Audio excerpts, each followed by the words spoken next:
Hi hello friends, welcome to my channel அது கண்ணன். இனி நம்ம என்ன வீடியோ பார்க்க போகிறோம் அப்படிங்கிறது நீங்கள் தெரிஞ்சுக்க முன்னாடி என்னோட வீடியோவை புதுசாக பார்க்குறீங்க அப்படின்னா என்னோட சேனலுக்கு சப்ஸ்கிரைப் பண்ணிவிட்டு இந்த வீடியோவை ஃபுல்லாக பாருங்கள். கிட்டத்தட்ட 7 வருஷம் ஆச்சு எனக்கு கல்யாணம் ஆகி. நான் என்னோடய கிச்சனை ஃபஸ்ட் டைம் இன்னைக்கு தான் ஆர்கனைஸ் பண்ணியிருக்கேன். நான் எப்படி இருந்த கிச்சனை எப்படி ஆர்கனைஸ் பண்ணியிருக்கேன் அப்படிங்கிறத நீங்கள் தெரிஞ்சுக்கணுன்னா இந்த வீடியோவை ஃபுல்லாக பாருங்கள். வீடியோக்குள்ளே போகலாம், பார்க்கலாம். பாட்டேன்.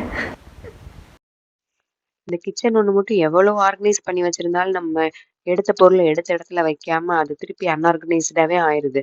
அப்படி நாங்கள் யூஸ் பண்ணி எங்கள் கிச்சனை எந்த நிலைமையில போட்டு வச்சிருக்கோம் அப்படின்றத நீங்களும் கொஞ்சம் பாருங்க.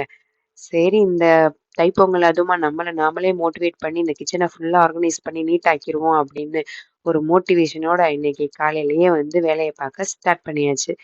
அதுக்கு முன்னாடி என்னோட கிச்சன் எவ்வளோ அலங்கோலமா இருக்கு அப்படின்றத நீங்களும் பாருங்க. வேலையை பார்க்கறதுக்கு முன்னாடி நமக்கு ஒரு தெம்பு வேணும் அப்படின்றதுக்காக நமக்கு பிடிச்ச பாட்டை போட்டு கேட்டுக்கிட்டேவும் நானும் அப்படியே வேலையை ஸ்டார்ட் பண்ணேன். செல்ஃப்ல இருக்க பொருள் எல்லாம் கீழே எடுத்து வச்சுட்டு அப்படியே அதை ஒரு பழைய பெயிண்ட் ப்ரஷ் இருந்துச்சு, அதை வச்சு அதில் இருக்க தூசி எல்லாத்தையும் தட்டி விட்டு நல்லா ஃபுல்லாக க்ளீன் பண்ணி கிட்டத்தட்ட ஒரு 3 மணி நேரத்துல என்னோட கிச்சன், அப்படி இருந்த கிச்சனை நான் இப்படி மாத்திட்டேன். வாங்க என்னோட க்ளீன் பண்ண ஃபுல் ஆர்கனைஸ்டு கிச்சனை நான் உங்களுக்கு காட்டுறேன்.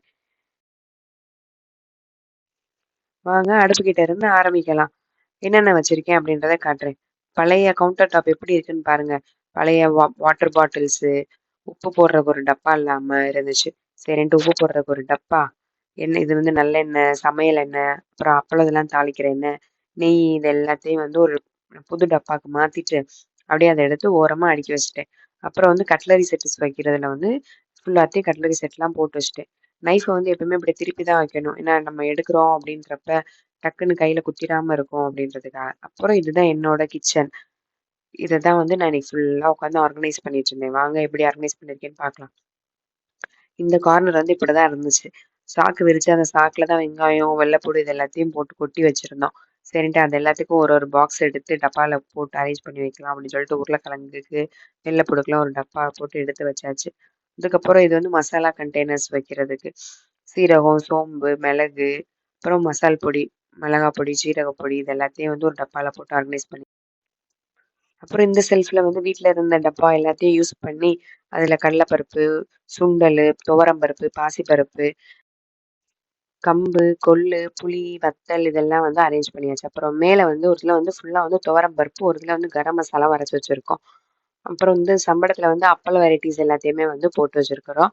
அப்புறம் இது சைட்ல எக்ஸ்ட்ரா தட்டு நிறைய இருந்துச்சு. அந்த தட்டெல்லாம் இதை எடுத்து அந்த சைட்ல ஆர்கனைஸ் பண்ணி வச்சாச்சு. அதுக்கப்புறம் இங்கே பார்த்தீங்கன்னா டீ ஏரியா. டீ தூள், காஃபி தூள், இது பாதாம் பவுடர் என் மகனுக்காக. இது சீனி இதெல்லாம் இந்த சைடில் அரேஞ்ச் பண்ணியாச்சு. இது சப்பாத்தி மாவு எக்ஸ்ட்ரா தேய்க்கிறதுக்காக யூஸ் பண்ணுற மாவு ஒரு டப்பால போட்டு வச்சாச்சு. அப்புறம் இது குட்டி டாக் டெக்கரேஷனுக்காக இருக்கட்டும் அப்படின்னு சொல்லி வச்சிருக்கேன்.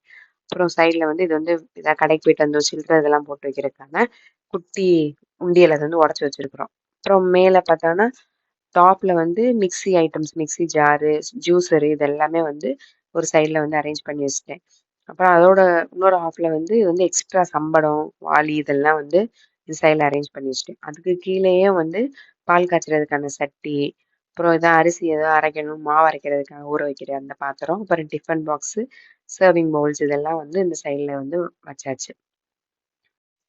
அடுத்த சைடில் இருக்க செல்ஃப்ல என்ன இருக்குன்னு பார்க்கலாம் வாங்க. மேலெல்லாம் குக்கர் 3 சைஸ்ல குக்கர் வச்சிருக்கோம். அந்த குக்கரு, அப்புறம் வீடு பால் காய்ச்சறப்ப உப்பு இதெல்லாம் நிறையா இருந்துச்சு. அதெல்லாம் அரேஞ்ச் பண்ணி வச்சுட்டேன். அப்புறம் கீழே வடை சட்டி, சமையலுக்கு யூஸ் பண்ணுறது, தாளிக்கிறதுக்கு யூஸ் பண்ணுற வடை சட்டி, இட்லி சட்டி, இது சாப்பாடு ஆக்குறது, குழம்பு வைக்கிற பாத்திரம். வீட்டில் ஆள் அதிகமாக இருக்கனால பெரிய சட்டியில் தான் சோறாக்கி குழம்பு வைப்போம். அதனால அதை எல்லாத்தையுமே ஒரு சைடில் அரேஞ்ச் பண்ணியாச்சு.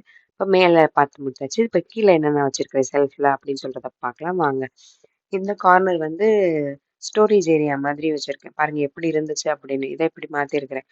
ஒரு வாளி எடுத்து அந்த வாளிக்குள்ள யூஸ் பண்ணாத சோப்பு, பவுடர் இது எல்லாத்தையுமே போட்டு வச்சுட்டு கோதுமை மாவு, சத்து மாவு, பால்வாடியில் பையனுக்கு கொடுத்தது, அதுக்கப்புறம் கட்டிங் போர்டு, சாப்பரு, இடியாப்பம் புளியறது, அப்புறம் சல்லடை, கெட்டில், சுடு தண்ணி வைக்கிற கெட்டில், இது எல்லாத்தையுமே இங்கே அரேஞ்ச் பண்ணியாச்சு.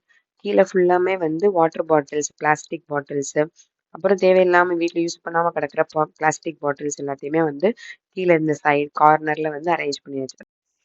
சென்டர்ல கீழ இருக்க போர்ஷன்ஸ்ல வந்து பிள்ளைங்க ஈஸியா எடுக்கிறதுக்கான அவங்களுக்கான ஐட்டம்ஸ் எல்லாத்தையுமே வச்சிருக்கு. இது வந்து பால் வாங்குறதுக்கான பாத்திரம், அதுக்கப்புறம் பாப்பாங்க குடிக்கிற உறிஞ்சு டம்ளரு, அதெல்லாமே வந்து பாப்பாங்க, என் மகன் எல்லாருமே குடிக்கிற உறிஞ்சு டம்ளர் இது எல்லாத்தையும் இந்த ஓரத்துல வச்சுட்டு டம்ளர் அவங்களுக்கு ஈஸியா அக்சஸ் பண்றதுக்கான பொருள் எல்லாம் அவங்க கீழ வச்சாச்சு. அதுக்கப்புறம் இதெல்லாம் வந்து ஹாட் பாக்ஸு, அப்புறம் யூஸ் பண்ணாத பெரிய பேசனு, சர்வசட்டி இது எல்லாத்தையுமே வந்து உள்ள வந்து கீழ வச்சாச்சு. அப்புறம் இந்த லாஸ்ட்ல இருக்கிற இந்த செல்ஃப் கார்னர்ல இருக்கிறதுல வந்து மளிகை சாமானெல்லாம் வந்து ஒரு வாளியில போட்டு வச்சாச்சு. அதுக்கப்புறம் coffee maker, tea cups, tea pot இது எல்லாத்தையுமே வந்து ஒரு இதில அடுக்கி வச்சுட்டு, இது கீழ வந்து 3 பெரிய வாளியில இது வந்து மசாலா, அம்மா அரைச்சு குடுத்த புளிக்குழம்பு, சாம்பார் இது எல்லாமே வந்து நாங்க இந்த மசால் போட்டு தான் வைப்போம்.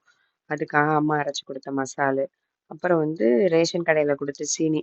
வீட்ல ஆள் அதிகன்றனால சீனி கொஞ்சம் நெறையா வரும். அதனால வந்து அத வாளியில போட்டு வைப்போம். அந்த சீனி, அதுக்கப்புறம் அரிசி மாவு. இந்த 3 வாளியுமே வந்து கீழ அரேஞ்ச் பண்ணி வச்சு, இது சைட்ல வந்து தோசை சட்டி, பணியார சட்டி எல்லாத்தையுமே சைட்ல வச்சாச்சு. அடுப்பு கீழ இருக்கிற செல்ஃப்ல என்ன இருக்கு அப்படின்றத பார்க்கலாம் வாங்க. அங்க பெருசா ஒண்ணுமே இல்ல. பெரிய டவரா செட்டு, அப்புறம் பெரிய தண்ணி வந்துச்சுன்னா எடுத்து வைக்கிறதுக்கான வாளி, அப்புறம் வீட்லயே இருக்கிறதுலயே பெரிய 5 லிட்டர் குக்கரு இது எல்லாத்தையும் தான் வந்து கீழ வந்து வச்சிருக்கிறோம். பெருசா கீழ வேற எதுவுமே வைக்கல. கொஞ்சம் மெயின்டெனன்ஸ் பண்றதுக்கு கஷ்டமா இருக்கு அப்படின்றதுக்காக கீழ எந்த பொருளுமே வைக்கல. அப்புறம் கவுண்டர் டாப்ல அடுப்பு, இண்டக்ஷன் ஸ்டவ், சமைச்ச பாத்திரத்தலாம் எடுத்து இந்த ஓரத்துல வச்சுட்டு, இண்டக்ஷன் ஸ்டவ், கிரைண்டர் அவ்வளோதான் கவுண்டர் டாப்ல நான் வச்சிருக்கிறது. அப்புறம் எங்க ஊர்ல வந்து தண்ணி வந்து டெய்லி பிடிக்கணும். வெளிய குழாய் வரும். அந்த குழாயில தண்ணி புடிச்சு வைக்கிறதுக்கு ஒரு 3 குடம். இதுதான் என்னோட கிச்சன். அப்புறம் இந்த ஃப்ரிட்ஜுக்குள்ள வந்து இப்பதான் காய்கறி எல்லாத்தையும் வாங்கிட்டு வந்து நெறைய ஸ்டோர் பண்ணி வச்சிருக்கிறேன். காய்கறிலாம் நாங்க ஒண்ணும் ஆர்கனைஸ் பண்ணி டப்பாலலாம் வாங்கி போடுறதில்ல. கிடைக்கிற பிளாஸ்டிக் பேக்ல வந்து அப்படியே வந்து எல்லாத்தையும் ராப் பண்ணி உள்ள வச்சு அடைச்சு வச்சிட வேண்டியது தான். அவ்வளோதான் பெருசா ஃப்ரிட்ஜ்லாம் தனியா காட்டுற அளவுக்கு ஒண்ணும் இம்பார்ட்டன்ட்லாம் ஒண்ணும் வைக்கல. பக்கத்துலயே இருக்கிற இந்த ஸ்டாண்ட்ல வந்து பிளேட்ஸு, கரண்டி, ஸ்பூனு, தாளிக்கிறதுக்கான பேனு, சல்லடை இது எல்லாத்தையுமே வந்து இதுல வந்து அரேஞ்ச் பண்ணி வச்சிருக்கிறோம். ஈஸியா இருக்கும் எடுக்கிறதுக்கு லைக் சமைக்கிறப்ப அப்படின்னு. பண்ணிருங்க செல்லம், லைக் அப்புறம் என் பண்ணுங்க. மகன் பேசுற அந்த மழலை பேச்சை நீங்களும் கொஞ்சம் லைக் பண்ணுங்க செல்லம். வாங்க. பேர் என்ன ராகிரி? எப்படி கூப்பிடுவா அப்பாவை? கண்ணப்பா. என்ன சொல்லுவ? வா வா எப்படி சொல்லுவ? டூ அப்பா யாராரு? டூ அப்பா யாராரு? அம்மனா? தாத்தா அப்பச்சி? அப்பத்தா? அப்பச்சி? அப்பத்தா? ஏன் என்ன பண்ண தாத்தா எல்லாரும்?